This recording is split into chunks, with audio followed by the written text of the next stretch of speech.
பூமியிலிருந்து நீங்கள் வெளியே போய் விண்வெளியில் ஒரு ஸ்பேஸ் கிராஃப்டில் பிளாக் ஹோலுக்கு பக்கத்தில் போகிறீங்க. இதுக்கப்புறம் அந்த ஸ்பேஸ் கிராஃப்டை விட்டு வெளியே வந்து பிளாக் ஹோலுக்குள்ளே குதிக்கிறீங்க. இப்படி பிளாக் ஹோலுக்குள்ளே குதிச்ச அடுத்த செகண்ட் நீங்கள் இறந்து போயிடுவீங்களா, இல்லைனா வேற ஒரு யூனிவர்ஸ்குள்ளே நீங்கள் போவீங்களா? பிளாக் ஹோலோட ஈர்ப்பு விசை சக்திங்கிறது ஒரு ஒளி, அதாவது லைட்டை கூட எஸ்கேப் ஆக விடாது. அப்படிப்பட்ட பிளாக் ஹோலுக்குள்ளே நீங்கள் விழுந்தீங்கன்னா என்ன நடக்கும்? இதை கேட்கறதுக்கு தேவையில்லாத கற்பனையாக இருந்தாலும் உண்மையிலே என்ன நடக்குங்கிற தெரிஞ்சுக்கிறதுல ஒரு சுவாரஸ்யம் இருக்கத்தானே செய்யும். இன்னைக்கான வீடியோலையும் அதை பற்றி தான் பார்க்க போகிறோம். வீடியோக்குள்ளே போகிறதுக்கு முன்னாடி நம்ம சேனலை இதான் முதல் தடவை பார்க்குறீங்கன்னா ஸ்பேஸ் அண்ட் சயின்ஸ் மிஸ்டேக்கில் தொடர்ந்து தெரிஞ்சுக்கிறதுக்கு சேனலை சப்ஸ்கிரைப் பண்ணி பெல் நோட்டிஃபிகேஷன் ஆலில் செட் பண்ணி வச்சுக்கோங்க. வீடியோ பார்த்து முடிச்சதும் வீடியோக்கு லைக் கொடுக்க மறந்துடாதீங்க. வெல்கம் பேக் ஆனது நியூ வீடியோ. நான் உங்கள் சேகர்.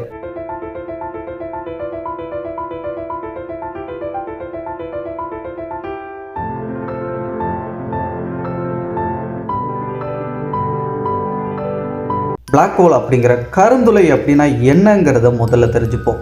ஒரு மிகப்பெரிய நட்சத்திரத்தோடைய இறுதி நாள் நெருங்கும் போது அது ஒரு மிகப்பெரிய வெடிப்பாக வெடித்து அதுக்கப்புறம் அதோடைய மிச்சமாக மிஞ்சி போகிறது தான் இந்த பிளாக் ஹோல் அப்படிங்கிற கருந்துளை.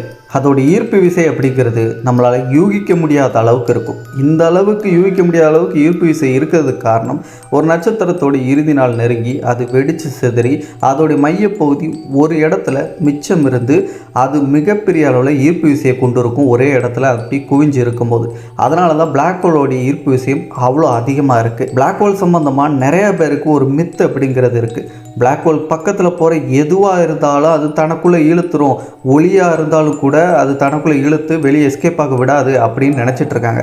ஆனால் பிளாக் ஹோல் பக்கத்தில் போனாலே இந்த மாதிரியான விஷயங்கள் நடக்கிறது இல்லை. பிளாக் ஹோலை சுற்றி ஒரு எல்லை கோடு அப்படிங்கிற ஒரு பார்டர் லைன் அப்படிங்கிறது இருக்குது. அந்த பார்டர் லைனுடைய பேர் தான் ஈவன் ஹரைசான் சொல்லப்படுற ஒரு இடம்.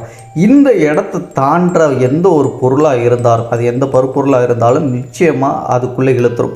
ஈவன் ஒரு சூரியனாகவே இருந்தாலும் கூட அந்த ஈவன் ஹரைசானை தாண்டும் போது அதுக்குள்ளே இழுக்கப்பட்டு சுக்கு சுக்கா தூள் தூளாக உடைக்கப்படும். அந்த அளவுக்கு அந்த பிளாக் ஹோலோடைய ஈர்ப்பு விசை அதிகமாக இருக்கும் அந்த லைனை தாண்டி. இதனாலேயே சயின்டிஸ்ட்டுங்க அந்த பார்டர் லைனை பாயிண்ட் ஆஃப் நோ ரிட்டர்ன் அப்படின்னு அழைக்கிறாங்க. சரி, இப்போது நம்மளுடைய கான்செப்டான பிளாக் ஹோலுக்குள்ளே விழுந்தால் நம்ம என்ன ஆகும் அப்படிங்கிறத பற்றி பார்ப்போம்.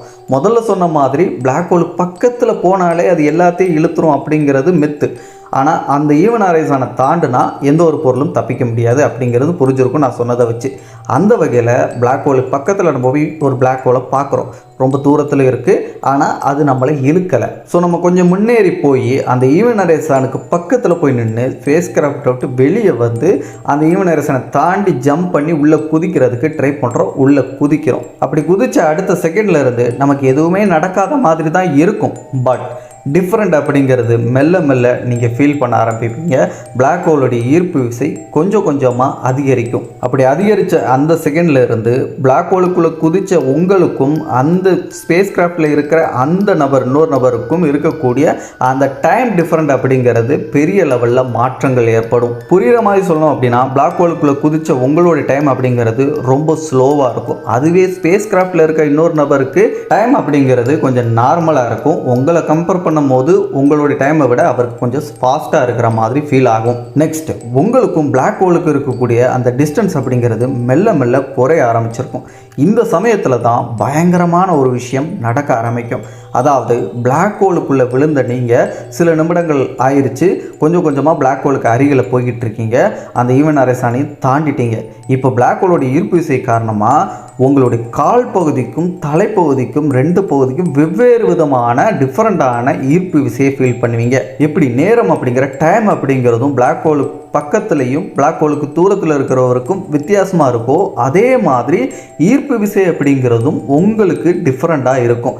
ஸோ உங்களுடைய கால்கள் அப்படிங்கிறது பிளாக் ஹோலோடைய அதிகப்படி ஈர்ப்பு விசை காரணமாக அப்படியே மெல்ல மெல்ல இழுக்கப்படும் ரொம்ப அதிகமாக. அதுவே தலைப்பகுதி அப்படிங்கிறது கொஞ்சம் வந்து ஈர்ப்பு விசை கம்மியாக இருக்கும் அந்த பக்கம் அப்படிங்கிறதுனால அந்த சைடு இருக்கக்கூடிய தலைப்பகுதி அப்படிங்கிறது வேறு விதமான ஈர்ப்பு விசையில் இருக்கும். ஸோ சிம்பிளாக சொல்லப்போனால் ஒரு நியூடுல்ஸ் மாதிரி கொஞ்சம் கொஞ்சமாக இழுக்கப்படுவீங்க பிளாக் ஹோலுக்குள்ளே. இதை தான் சயின்டிஸ்ட்டுங்க ஸ்பெகடி ஸ்பேஷன் அப்படின்னு அழைக்கிறாங்க. ஒருவேளை நீங்கள் அப்படி நூடுல்ஸ் ஆகியும் கூட உயிரோடு இருக்கிறீங்க, உங்கள் உடம்புல உயிர் இருக்குது அப்படின்னா அந்த பிளாக் ஹோலுக்குள்ளே தொடர்ந்து ட்ராவல் பண்ணி அதோட மையப்பகுதியை அடையிறீங்கன்னா அந்த சென்டர் பாயிண்டில் என்ன இருக்கும், என்ன பார்ப்பீங்க அப்படிங்கிறது ஒரு பெரிய கேள்வியாக இருக்கும்ல. ஆனால் அதுக்கு இன்றைக்கி சயின்டிஸ்ட்டுகளுக்கு பதில் தெரியாதுன்னு சொன்னால் நம்ப முடியுதா? ஆமாங்க, இந்த பிரபஞ்சத்தில் இருக்கக்கூடிய பல மர்மமான விஷயங்களுக்கு இன்றைக்கும் விடை தெரியாது. நம்ம ஏதோ நினச்சிட்டு இருக்கோம், விண்வெளி ஆராய்ச்சி பண்ணி நம்ம நிறையா விஷயங்கள் தெரிஞ்சிட்டு இருக்கோம் அப்படின்னு. ஆனால் உண்மையிலேயே விண்வெளியில் நம்ம பண்ணுற ஆராய்ச்சிகள் எல்லாமே பல தியரிஸ்களை அடிப்படையாக கொண்டும் பல விஷயங்கள் நம்ம கண்டுபிடிச்ச விதிகளை அடிப்படையாக வச்சு தான் நம்ம கண்டுபிடிச்சு ஆய்வு பண்ணிகிட்ருக்கோம். பட் ஆனால் சில விஷயங்கள் நம்மளுடைய இயற்பியல் விதிக்கு அப்பாற்பட்டும் இருக்குது, அதே நேரத்தில் நம்மளுக்கு விடை தெரியாத விஷயங்களும் இருக்குது. அப்படிப்பட்ட விஷயங்கள்லேயும் மிக முக்கியமான ஒன்று இந்த பிளாக் ஹோல் அப்படிங்கிற கருந்துளை. கருந்துளையுடைய மையத்தில் என்ன இருக்குது அப்படின்னு சயின்டிஸ்டுகளுக்கு ஆதாரபூர்வமாக உறுதியாக தெரியாது. ஆனால் சிங்குலாரிட்டி அப்படின்னு சொல்லப்படுற ஒரு விஷயம் இருக்குது அப்படின்னு சயின்டிஸ்ட்டுங்க பிலீவ் பண்ணுறாங்க. பட் அதை இன்னைக்கு வரைக்கும் நம்ம கண்டுபிடிச்சதில்லை, அதை ஆய்வு பண்ணதும் கிடையாது. ஏன்னா பிளாக் ஹோலுக்குள்ளே தான் விழுந்தா எந்த ஒரு பொருளுமே எஸ்கேப் ஆகி வெளியே வர முடியாது இல்லையா? அப்போ எப்படி பிளாக் ஹோலுக்குள்ளே என்ன இருக்குன்னு நம்மளால் தெரிஞ்சுக்க முடியும்? அந்த வகையில் இப்போதைக்கு சிங்குலாரிட்டின்னு ஒன்று இருக்குது அப்படின்னு சொல்கிறாங்க. இன்னும் சில சயின்டிஸ்ட்டுங்க என்ன சொல்கிறாங்கன்னா, பிளாக் ஹோல் அப்படிங்கிறது ஒரு வார்ம் ஹோல் மாதிரி செயல்படலாம். அதாவது இதுக்குள்ளே விழுந்தோம் அப்படின்னா இன்னொரு பிரபஞ்சத்துக்குள்ளே நம்ம போக முடியும், ஒரு சுரங்கப்பாதை மாதிரி இருக்கிறதுக்கான வாய்ப்புகள் இருக்குது அப்படின்னு சில சயின்டிஸ்ட்டுகள் தேரியாக சொல்கிறாங்க. பட் எல்லாமே தேரி தான், இன்னைக்கு வரைக்கும் அதுக்கான ஆதாரம் கிடையாது. இந்த வீடியோ பார்க்குற பல பேர் நிச்சயமாக இன்டர்ஸ்டெல்லர் மூவியை கண்டிப்பாக பார்த்துருப்பீங்க. அப்படி நீங்கள் பார்த்த இன்டர்ஸ்டெல்லர் மூவியில் கூப்பர் பிளாக் ஹோலுக்குள்ளே விழுந்ததுக்கப்புறமும் உயிரோடு இருப்பார். அப்படி தான் அந்த படத்தில் காட்சி அமைச்சிருப்பாங்க.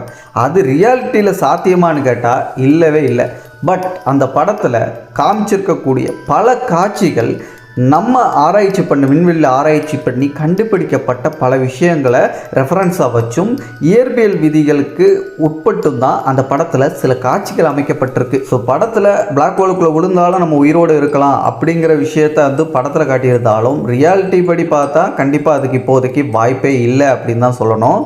இதில் ஹைலைட்டாக இன்னும் சில சயின்டிஸ்ட் என்ன சொல்கிறாங்கன்னா, சின்ன கருந்துளைக்குள்ளே விழுந்தாதான் நம்மளோட உடம்பு நூடுல்ஸ் மாதிரி ஆகிறதா இருக்கட்டும், உயிரே போகிறதுக்கான வாய்ப்புகளாக இருக்கட்டும், இந்த மாதிரி விஷயங்கள்லாம் நடக்க வாய்ப்பு இருக்குது. ஆனால் சூப்பர் மேசிவ் மாதிரியான பெரிய பிளாக் ஹோலுக்குள்ளே நம்ம விழுந்தோம்னா அந்த ஈவன் ஹாரிசனை தாண்டினதுக்கப்புறம் கூட நம்ம உயிரோடு இருக்கிறதுக்கான வாய்ப்புகள் இருக்குது அப்படின்னு சில சயின்டிஸ்ட்டுங்க சொல்கிறாங்க. சூப்பர் மேசிவ் பிளாக் ஹோல் அப்படிங்கிற அந்த டாபிக் எடுக்கும் போது நம்மளுடைய மில்கிவே கேலக்ஸி அப்படிங்கிற இந்த அண்டத்துக்கு மையப்பகுதியிலேயே ஒரு சூப்பர் மேசிவ் பிளாக் ஹோல் அப்படிங்கிறது இருக்குது. அதோடைய பேர் சஜிட்டேரியஸ் ஏ அப்படின்னு சொல்கிறாங்க. அந்த பிளாக் ஹோலுடைய நிறை அப்படிங்கிறது நம்ம சூரியனை காட்டிலும் 4 மில்லியன் அளவு பிளாக் ஹோலுடைய ஈர்ப்பு விசை அப்படிங்கிறது அதிகமாக இருக்கும் அப்படின்னு விஞ்ஞானிகள் சொல்கிறாங்க. அப்போ அது எந்த அளவுக்கு ஒரு சூப்பர் மேசிவ் பிளாக் ஹோலாக பிரம்மாண்டமாக இருக்கும் அப்படின்னு சொல்லிட்டு கற்பனை செஞ்சு பாருங்கள். நம்ம மையப்பகுதியில் இருக்கக்கூடிய அந்த சூப்பர் மேசிவ் பிளாக் ஹோலை பற்றி சஜிட்டேரியஸ் ஏவை பற்றி தெரிஞ்சுக்கணும் அப்படின்னு ஆசைப்பட்டீங்கன்னா இந்த வீடியோ கீழே பிளாக் ஹோல் அப்படின்னு சொல்லிட்டு கமெண்டில் மென்ஷன் பண்ணுங்கள். எத்தனை பேர் கமெண்ட் பண்ணுறீங்களோ அதை பொறுத்து கூடிய சீக்கிரத்தில் நம்மளுடைய மில்கிவே கேலக்சியோட மையத்தில் இருக்கக்கூடிய அந்த பிளாக் ஹோலை பற்றி தனியாக ஒரு வீடியோ நான் மேக் பண்ணுறேன். ஃபைனலாக பிளாக் ஹோலுக்குள்ளே நம்ம விழுந்தோம்னா கண்டிப்பாக உயிர் பிழைக்கிறதுக்கான வாய்ப்புகள் இல்லை. நம்ம உடம்பு நூடுல்ஸ் மாதிரி ஆகும், காலுக்கும் தலைக்கும் வெவ்வேறு விதமான ஈர்ப்பு விசையை ஃபீல் பண்ணுவோம். அதே நேரத்தில் டைம் அப்படிங்கிற அந்த ஒரு விஷயமும் பிளாக் ஹோல் பக்கத்தில் இருக்கிறவருக்கும் பிளாக் ஹோலுக்கு தூரத்தில் இருக்கிறவருக்கும் டிஃப்ரெண்ட் அப்படிங்கிறது இருக்கும். எந்த அளவுக்கு அப்படின்னா, நான் முதல்ல சொன்ன மாதிரியே பூமியில் இருக்கிறவங்கள எக்ஸாம்பிள் எடுத்துப்போம். பூமியில் இருக்கிறவருக்கு ஒரு டைம் அப்படிங்கிற நார்மலாக ஓடிட்டுருக்கோம். ஆனால் பிளாக் ஹோலுக்குள்ளே விழுந்தவருக்கு டைம் ஸ்லோவாக இருக்கும். அவருக்கு அங்கே 1 மணி நேரம் ஆகுதுன்னா பூமியில் பல ஆண்டுகள் கூட ஆகிருக்கலாம். அந்தளவுக்கு டைம் டிஃப்ரெண்ட் அப்படிங்கிறது அதிகமாக இருக்கும். ஒருவேளை சில மணி நேரங்களுக்கு அப்புறமோ சில நாட்களுக்கு அப்புறமோ பிளாக் ஹோல்லேருந்து உயிர் தப்பிச்சு நம்ம பூமிக்கே பார்த்தாலும் பூமியில் அது பல 1000 ஆண்டுகளாக இருக்கலாம் அல்லது பல லட்சம் ஆண்டுகளாக கூட ஆயிருக்கிறதுக்கான வாய்ப்புகள் இருக்குது. இந்த ஒரு விஷயத்தை தான் இன்டர்ஸ்டெல்லர் மூவிலையும் கூப்பர் அப்படிங்கிறவர் திரும்ப பூமிக்கு வரும்போது பூமியில் பல ஆண்டுகள் ஆகிருக்கும், அவருடைய மகளுக்கு வயசாகிருக்கும், அவர் அப்படி எங்கே இருப்பார், இதை தான் காட்சியாக காட்டியிருப்பாங்க இன்டர்ஸ்டெல்லர் மூவிலையும். இன்றைக்கும் பிளாக் ஹோல் அப்படிங்கிறது நம்மளுக்கு மர்மமான ஒரு விஷயமாகவே இருந்துகிட்ருக்கு. அப்படிப்பட்ட அந்த பிளாக் ஹோல் இந்த யூனிவர்ஸ் அப்படிங்கிறது உருவாக தொடங்க காலகட்டத்தில் முதல்ல உருவானது பிளாக் ஹோலாக இருக்குமா அல்லது நம்ம கேலக்சிகள்னு சொல்லப்படக்கூடிய அந்த விஷயங்கள் முதல்ல உருவாகிருக்குமா? இந்த பிரபஞ்சத்தில் எது உருவாகிருக்கும் அப்படின்னு நினைக்கிறீங்க? அதை பற்றி அடுத்த வீடியோ கூடிய சீக்கிரத்தில் நான் அப்லோட் பண்ண போகிறேன். அதுக்காக நம்ம சேனலை சப்ஸ்கிரைப் பண்ணி பெல் நோட்டிஃபிகேஷனை கரெக்டாக செட் வச்சுக்கோங்க. அப்போ தான் தொடர்ந்து இதே மாதிரியான விண்வெளி மற்றும் அறிவியல் சார்ந்த விஷயங்களை தமிழில் நீங்கள் தெரிஞ்சுக்க முடியும். அடுத்த வீடியோவில் நான் உங்களை சந்திக்கும் வரை நான் உங்கள் சேகர். பாய் பாய்.